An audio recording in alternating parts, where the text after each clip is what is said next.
Alright, hello everyone. I know we're kind of, we're doing something a little different here. I've wanted to do something like this where we do like a little bit of a post-race stream. Sorry for being late to the party on this, but I was trying to figure out if I wanted to do this or not. I decided it's necessary because I don't, I mean, that was, yeah. Yeah, I mean, I agree with that completely, yeah. I mean, that was...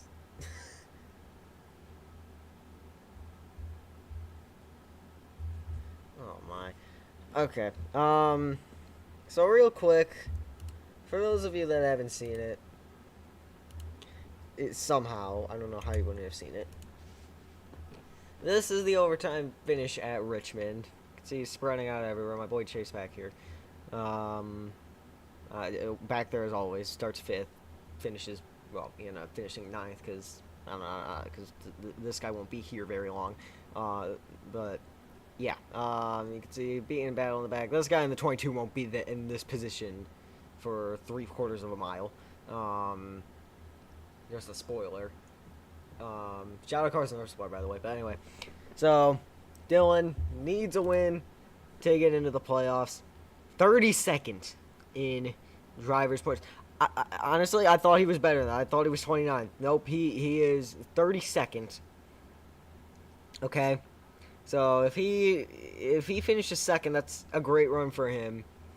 He had a career night, but that's not gonna do. You need a win to get yourself into the playoffs, get that extra money for your team, that extra exposure for your sponsors. And what's about to happen here is a war crime. I'll just say it, it's a war crime, especially if you're being careful about NASCAR as much as I do. A line was crossed, and the borderline of war crime was committed here. Geneva Convention has been broken. He sends it into the corner from 4.5 to 5 car lengths back. Gets into the 22. Logano here, I had the frame. You could see it. Let me see if I can pause it again. At that right time,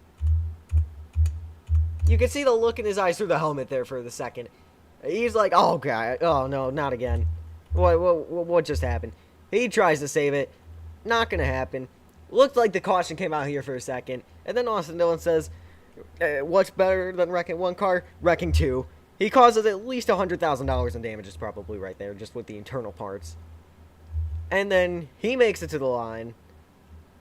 Wins the race. Caution came out at some point. Crew's going crazy. Fans are going crazy. You can hear one person in the background booing them.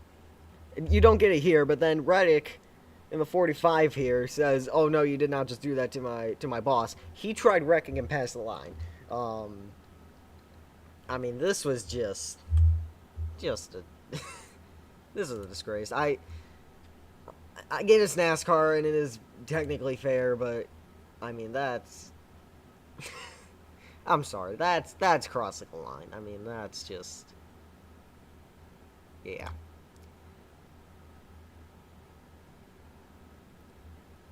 I mean, I wish they let it play out to the line because Reddick actually got pretty close, but yeah, let's see. Where did Elliott even finish? I didn't even see. Yeah, oh well.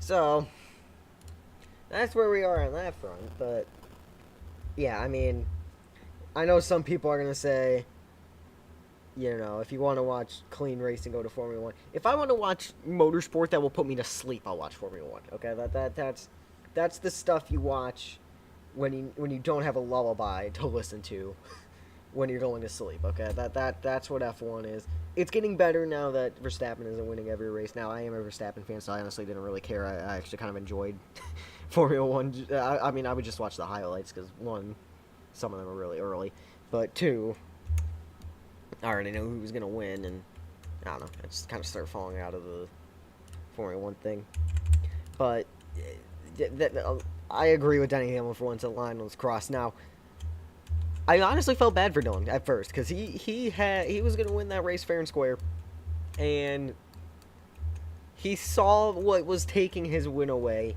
happen right in front of him. So that I felt bad for the guy until he got to 3 and 4 and he sent it into the corner and he wrecked the 22 car. I mean, that was if I want to watch something like that, I will go to one of three places.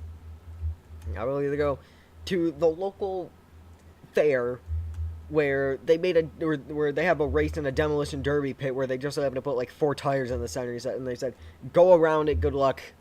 Here's a couple $100 if you win. I'll go there if I want to see something like that. I will either, or I'll go to Moon Car, because Moon Car, that's always a great iRacing league to watch when and just the craziest stuff happens. Or I'll watch, or I'll just run an acre race if I really want to see that. At this point, I mean, I can't control the acre drivers anymore at this point. I mean, that there's,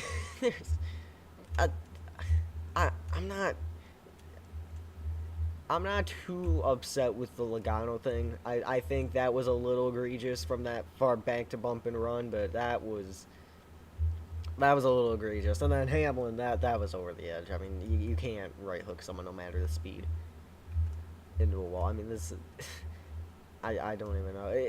Wildly entertaining. I'll give it that.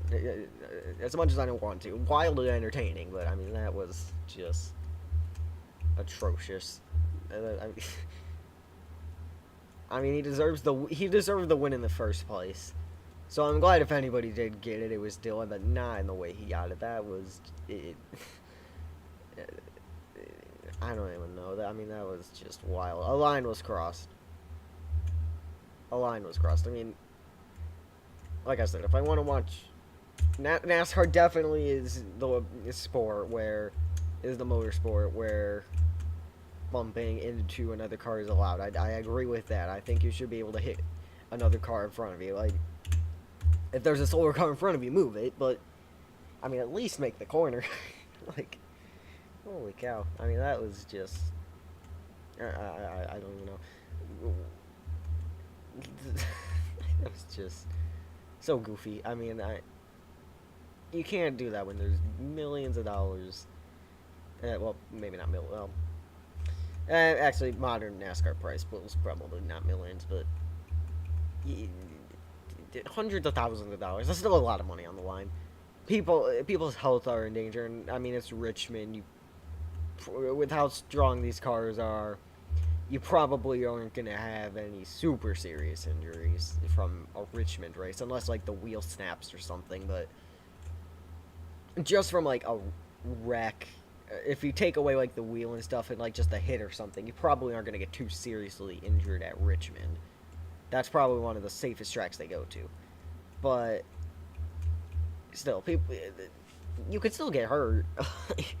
I don't get it. I mean, it's fair within the rule book, so there really isn't a reason to complain. But I think something needs to be fixed there, and I know NASCAR is gonna just, oh yay, we get money, we get free playoff promotion, and when you're in, and I mean, they encourage that. Well, they don't actually encourage that, but I feel like in the drivers' meeting, they're like, and do not send, and if you are outside of the top 16 in points, do not dive bomb somebody into a corner for a win, and they're just winking at them as they say that. Like, it's, I don't know. The line was crossed tonight. It's a coward move, if I'm gonna be honest. That I don't know. I get why he did it, and I don't know. That was odd. I was really hoping that Logano and Hamlin would team up. Like, when Logano pulled alongside Hamlin, I thought he was, like, hand gesturing to Hamlin, like, let's go get him. Like, and stop the post-race interview and stuff, and, like, a full-on brawl would ensue. That would have been really cool, but, yeah. Oh, well. That was a wild finish, though, and, yeah, just wanted to, get that off my mind, and yeah, I guess there's nobody watching, so there's no real questions or anything to answer, so yeah.